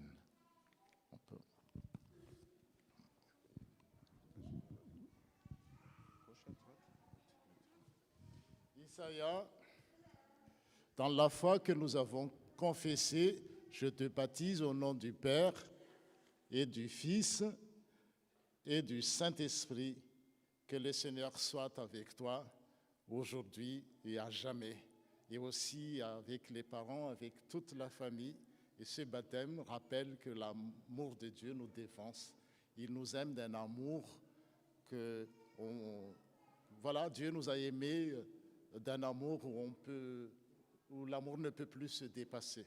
Voilà ce que je veux dire. Donc, élever cet enfant dans l'amour de Dieu. Soyez comme exemple, comme on a vu lors des entretiens, parents et famille exemplaire. Ce n'est pas famille parfaite, ça n'existera jamais, mais une famille des parents qui voulaient être, qui tend vers cette perfection, en sachant qu'ici, sur cette terre, on n'atteindra jamais, mais on est conscient.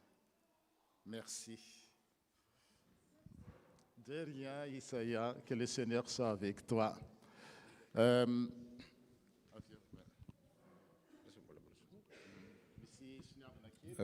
Mangatakan ray aman-dreny anosony. Les parents et les marraines, la marraine et les parents, juste pour signature du registre.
fianakaviana Randre Manantena.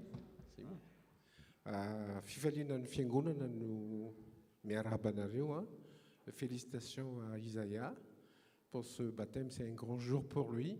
Et merci à Dieu de nous accorder ce moment et aussi de vous avoir guidé pour présenter Isaïa dans son royaume.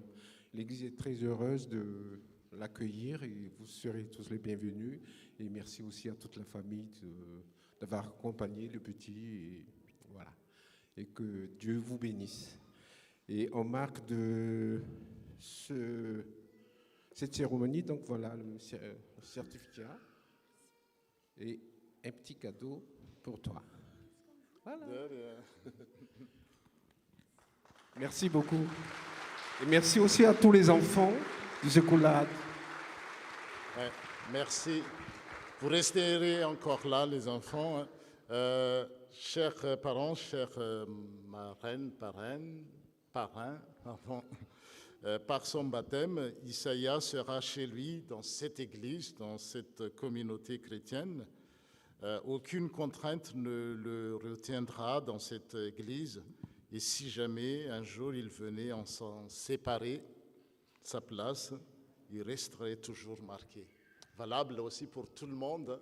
En fiangonana zany araka ny toroteny tamin'ny heriny dia zao afaka mivoaka ianao sady afaka mandeha tsisy mitazona anao mihitsy tsy maintsy mijanona ianao fa raisina tanandroa koa nefa rehefa miverina dia le baptême atteste aussi cette liberté de pouvoir rentrer librement et sortir librement. Voilà, Dieu il respecte totalement la liberté de chacun. Merci. Et nous, en rejoignant notre place, nos enfants vont chanter « Je suis dans la joie ».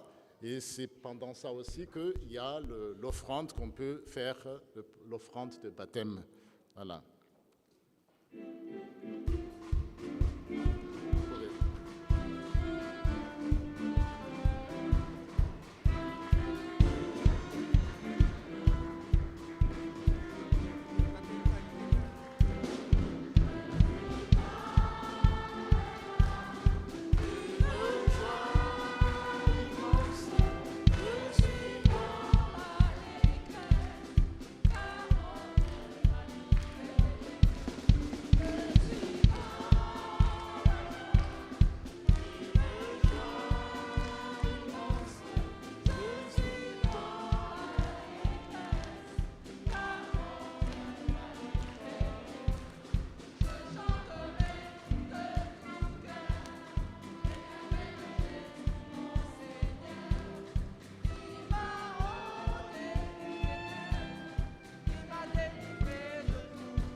Merci les enfants, avec les moniteurs et aux parents, je redis encore une fois, vous priez pour Isaïa afin qu'il parvienne lui-même à la foi, qu'il réponde un jour en toute liberté à la grâce attestée par son baptême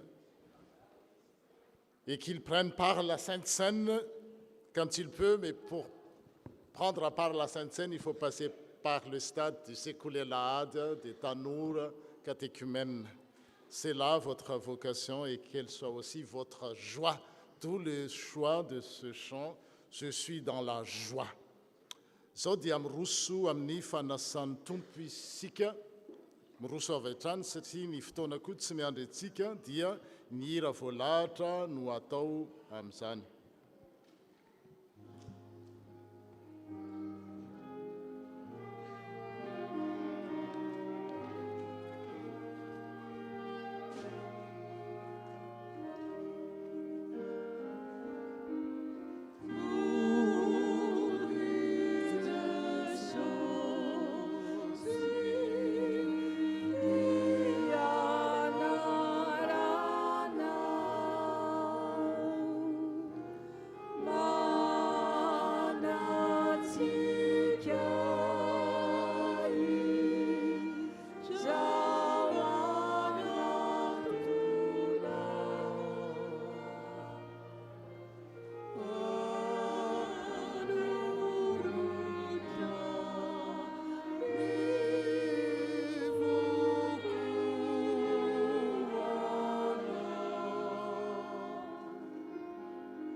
Ry havana ho aminareo any ny fiadanan'ny tompo aoka isika izara fiadanana amin'ny akavia sy ny akavanantsika.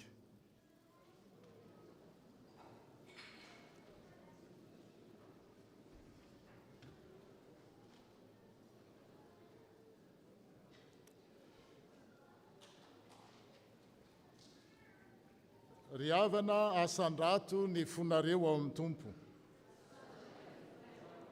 Aoka ho deraintsika ny tompo Andriamanitra.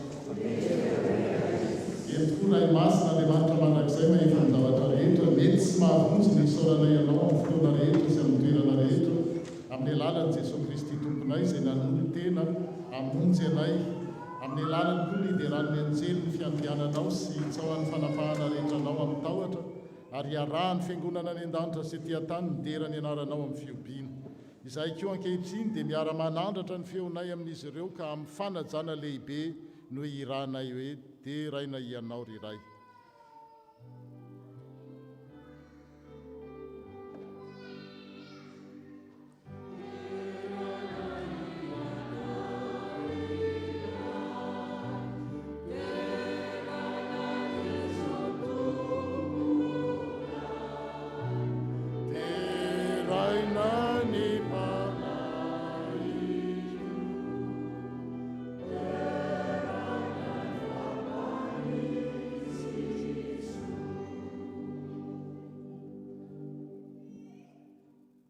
Tompo ray any an-danitro mba hidino ny fanahinao masina ka hiasa aminay mba hatsiarovanay ho tafaray marina tokoa amin'ny tena sy ny rany Jesosy Kristy tomponay. Eto ampandraisana ny mofo sy ny kapoaka.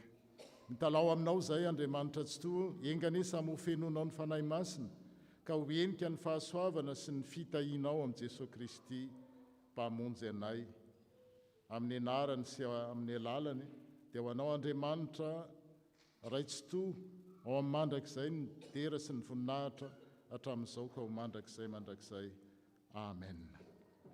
Ho zarain'ireo diakona ny tena sy ny rano Kristia dia atao ny hira 450 dia ny mpandray fanasan'ny tompo rehetra mijanona mijoro afaka manasa tanana nareo raha te handray amin'ny pahatoniana sy amin'ny fisalasalana dia rehefa tonga ny fotoana voatondra dia miara-misotro sy mihinana isika.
iaraka hitsangantsika.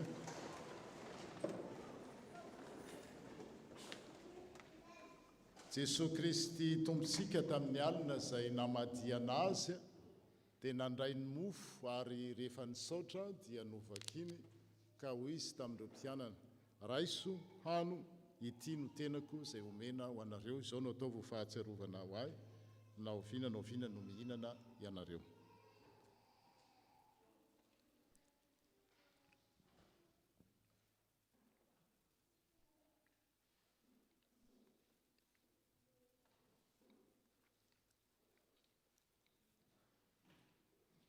Amen. Ary toy izany koa ny kapoaka rehefa nihinana dia hoy izy, misotro amin'ity ianareo rehetra fa ity no rako dia ny amin'ny fanekena vaovao izay alatsaka ho an'ny rehetra ho famelan-keloka. Izao no ataovy ho fahatsiarovana ahy, na oviana no misotro ianareo.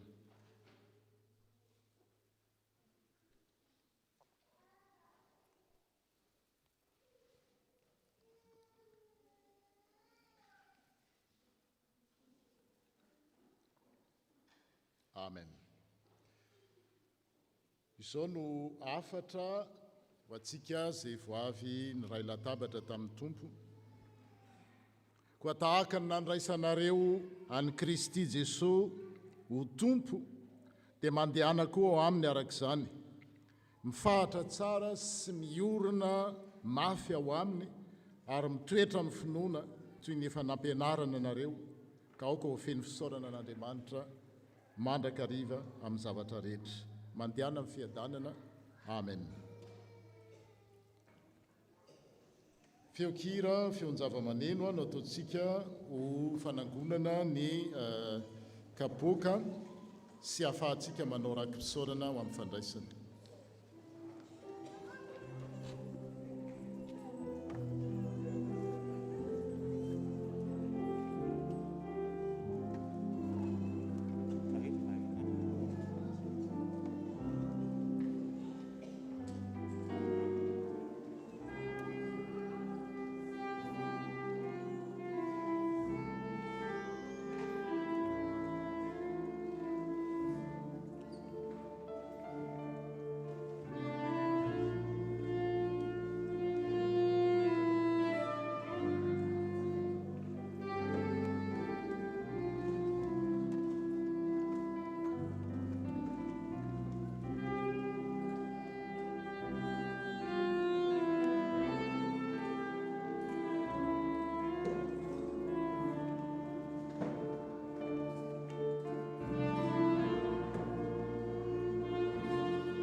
comme nous avons consommé, si je peux dire comme ça, la Sainte Seine, nous arrivons maintenant au moment des annonces.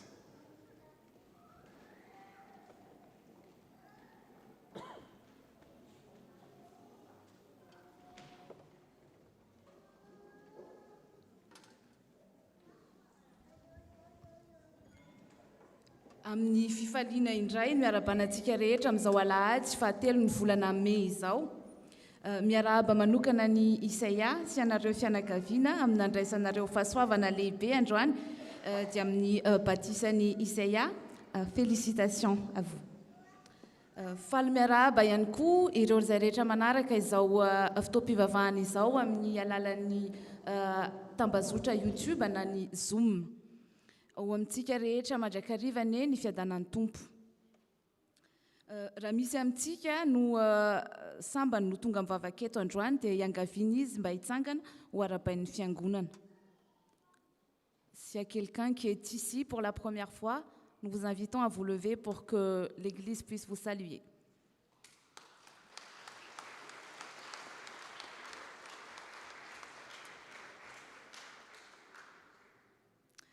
Faly tokoa izay mandray anareo tonga soa miaraka mivavaka aminay eto. Raha toa ka mandalo ianareo na hitoetra dia aza misalasala miverina fa misy toerana voatokana ho anareo foana eto tahak'ilay briky nolazain'ny paster antsika teo. Ao aorian'izao fotoam-pivavahana izao raha sitrakareo dia hisy ao amin'ny équipe accueil anantona anareo izarany tsara ho fantatra eto amin'ny fiangonana ary aka ihany koa ny coordonnées raha sitrakareo ahafahana mandefa ireo serasera isan-karazany. Misaotra tompoko, afaka mipetraka ianareo. Misaotra be da be ireo izay rehetra nandray anjara tamin'ny fanomanana izao fotoam-pivavahana izao. Merci. Misaotra n'Andriamanitra lehibe koa isika navitan'ny fampisehoana ny tarika ny ako omaly asabotsy dia misaotra ihany koa tsika rehetra marobe izay tonga nanotrona ary nitondram-bavaka izany fotoana izany. Toy izao indray indro aseho antsika ireo fandaharam-potoana isan-kerinandro eto amin'ny fiangonana. Noho ny fialan-tsasatra moa sy ireo hetsika nisy teto amin'ny fiangonantsika dia nisy fiatoana kely ny fandaharam-potoana vitsivitsy tamin'izy ireo. Efa miverina izany ankehitriny ary ampitana amintsika amin'ny alalan'ny WhatsApp isan-kerinandro ihany raha misy fiovana. Manentana antsika hatrany hanatrika azy ireny araka izay tratrantsika. Ireto indray kosa ireo daty tsara ho tadidiana sy hiomanantsika. Ny alahady fahafolo ny volana May amin'ny herin'ny androany dia alahady natokantsika hitondranam-bavaka ho an'ny sampana tanora kristianina. Ny fahatelopolo ny volana May kosa dia hisy ny fampisehoana ny tarika TGC avy any Madagasikara ho an'ny hetsika trano. Hoentina amintsika miandalana eto ihany ny andindininy mahakasika izany fa asainy itsika dian'izao hamandrika izany anatin'ny diarintsika. Vaovao avy eto an-toerana. Araka ny efa napita teto tamin'ny heriny dia misy ny fampisehoana tanterahany sampana tanora kristianina amin'ny sabotsy fa 7 ny volana May amin'ny 9 sasany ho avy izao izay mitondra ny lohateny hoe un nouveau départ. Indro averina vakina amintsika ny fanasan'izy ireo. Chers frères et sœurs, avez-vous déjà eu l'impression que tout tourne en rond, comme si vous avanciez mais sans que jamais rien ne change vraiment? Et si tout pouvait recommencer, mais cette fois-ci avec un trait définitif sur le passé? Pas juste un nouveau chapitre, mais un nouveau départ. C'est avec la plus grande joie que les jeunes de la STK Aix-Marseille vous invitent à leur spectacle sur le thème « Un nouveau départ », basé sur le passage qui se trouve en Ésaïe 40, verset 31. Ceux qui mettent leur espoir dans le Seigneur renouvellent leur force. Alors, notez la date du samedi 9 mai dans vos agendas et retrouvons-nous ici, même à Vialard, à 18h30, pour le spectacle des jeunes de l'Église, Soyez bénis. Manaraka izany dia araka ny efa nilazaina teto ihany koa dia mankalaza ny fahatelopolo taona ny Marseille Océan ny tily amin'ity taona ity. Ny fandaharam-potoana sy ny hetsika isan-karazany dia ampitaina amin'ny Facebook sy Instagram ny Marseille Océan. Manasa antsika hatrany izy ireo hanaraka ireo pejin'izy ireo. Vaovao ny association Trezemada kosa indray dia mitohy hatrany ny fitondrantsika ambavaka ireo izay marary isaky ny talata amin'ny alalan'ny cellule de prière iarahana amin'ny Foibe. Manaraka ny araka ny efa nampita teto tamin'ny heriny dia mikarakara vide grenier ny Trezemada amin'ny Zoma ho avy izao fa 8 volana May eo amin'ny Parvis sy ny esplanade ny fiangonana. Amin'ny fotoana toy izao moa anaovantsika fandaminana sy fanadiovana lehibe ny atokantrantsika ka raha misy entana tsy ampiasantsika intsony mbola en bon état dia manentana antsika hitondra azy ireny ho amin'ity hetsika vide grenier ity. Toy izao ny fandaminana, raha misy amintsika no te hivarotra dia azo atao no manofa stand amin'ny sarany 10 €. Omena latabatra sy seza zany izay manofa stand. Raha toa kosa isika ka tsy te hitazona stand dia manana stand ny fiangonana dia asaina isika izay manana entana anatitra azy ireo androany ao arian'ny fotoam-pivavahana na ny alakamisy fa 7 volana May amin'ny 5 sasany ka hatramin'ny 7 sasany misy amin'ny Zoma fa 8 volana May alohan'le vide grenier zany alohan'ny amsivy dia misy olona mandray ny entana izay atolotrotsika. Isika rehetra kosa dia asaina ho tonga maro amin'izany fotoana izany. Misy ihany koa ny barbecue atao amin'ny zaridaina. Hitantsika eo amin'ny fafana moa ny lien ahafahana misoratra anarana ho an'izay te hamandrika stand. Sy ny hitantsika eo ihany koa ny laharana ahafahana miantso raha mila fanazavana fanampiny na misy fanontaniana mahakasika ny fisoratana anarana na mahakasika ny zany vide grenier izany. Dia taniny isika rehetra ho tonga maro hitondra ny olona manodidina antsika ihany koa. Manaraka izany ny fotoana manaraka ny pôle médico-social dia amin'ny sabotsy 9 ny volana Jona. Afaka misoratra anarana isika izay maniry izany amin'izay tompona andraikitra akaiky atsika. Mitohy hatrany ireo fanatanjahantena self défense sy fitness araka ny fandaharana.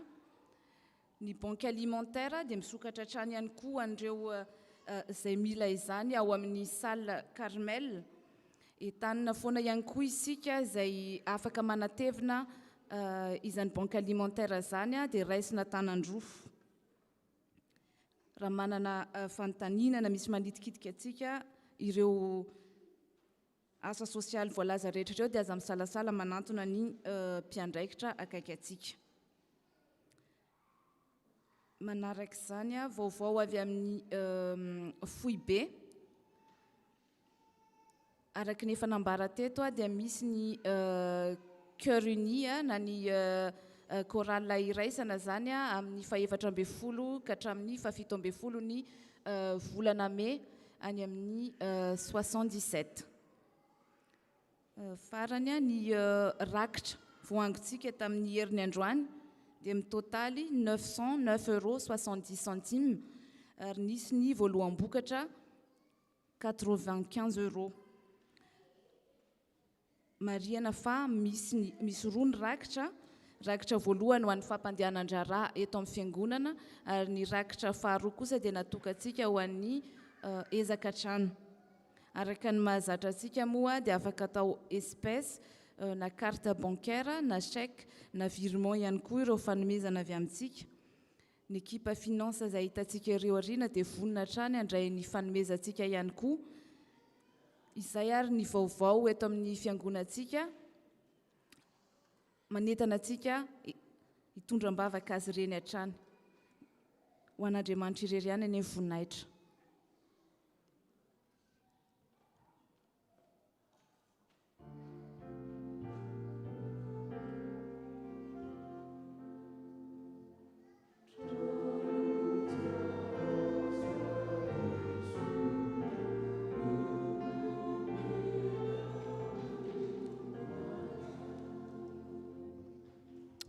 Mbola ara hivavaka isika tompo. Trano tsara sady soa tokoa tompo no nomena ho anay.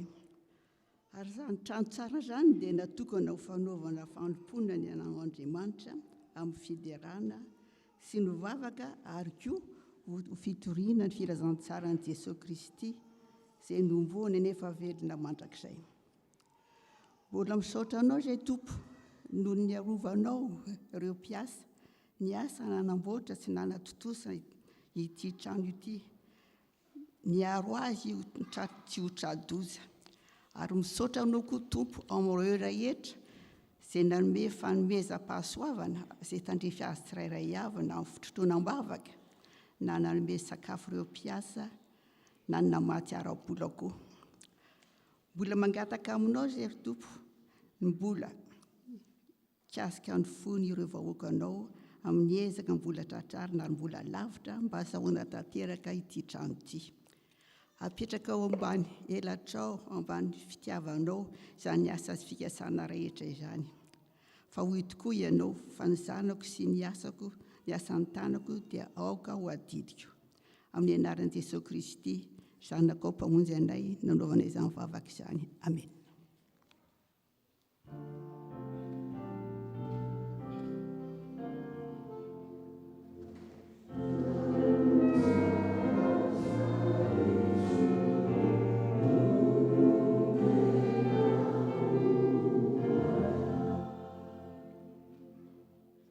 Arak'izany dia eo am-pamaranana ny fanompoam-pivavahantsika amin'ny alalan'ny raky fisaorana ary ny vavaka fisaorana, avy eo mandray ny tsodrano 512. Amen.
mipetraka ny fiangonana dia miroso amin'ny vavaka fangatahana isika.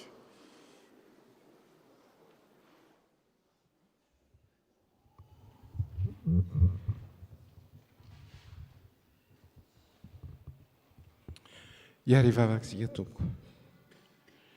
Lehibe ny fahasoavanao Andriamanitro fa tanteraka soamantsara indray ny fotoana entinay midera ny anaranao ary manavosa manamafy ny finoana ianao.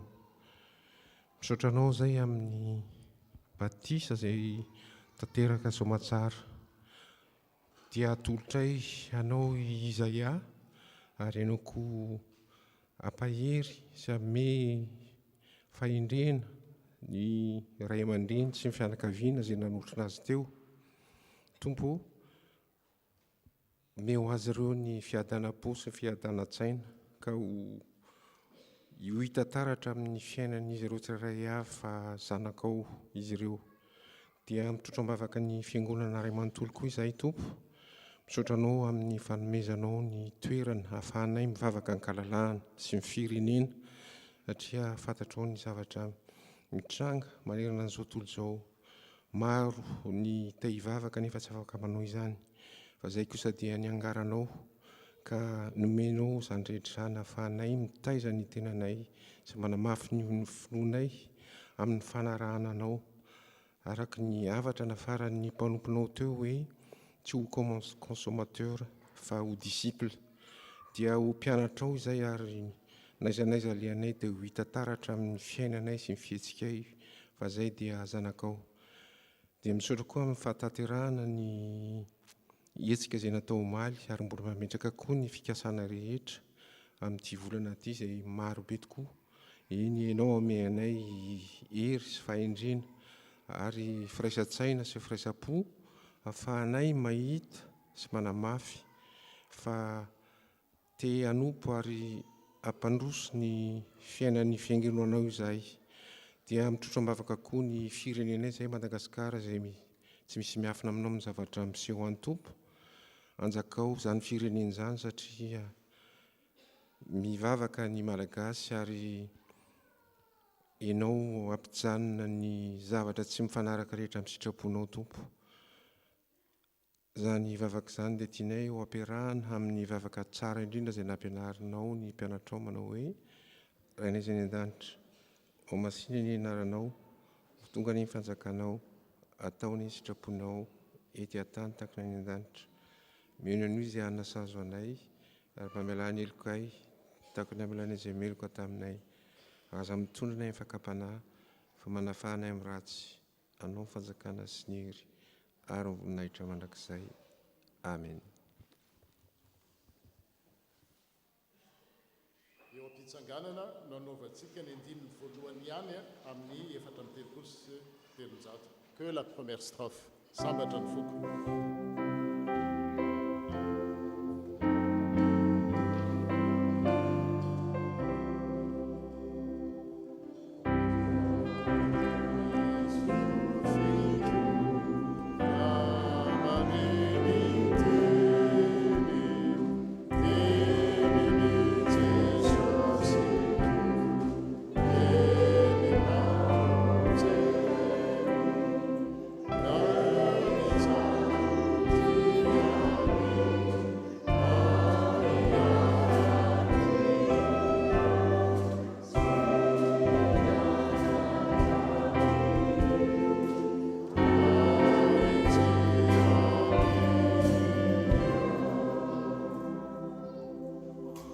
Raisy ny tsodrany tononona amin'ny anaran'ny Tompo ary Andriamanitra ny fiadanana izay mitondra ny Jesosy Kristy tompontsika mpiandry ondry lehibe hiala amin'ny maty mitondra ny rano fanekena mandrakizay. Izy any hahatanteraka anareo amin'ny tsara rehetra anao ny sitrapony ka hiasa ho anatinareo izay akasitrahana io masiny amin'ny alalan'i Jesosy Kristy. Ho azy anie ny voninahitra mandrakizay. Amen.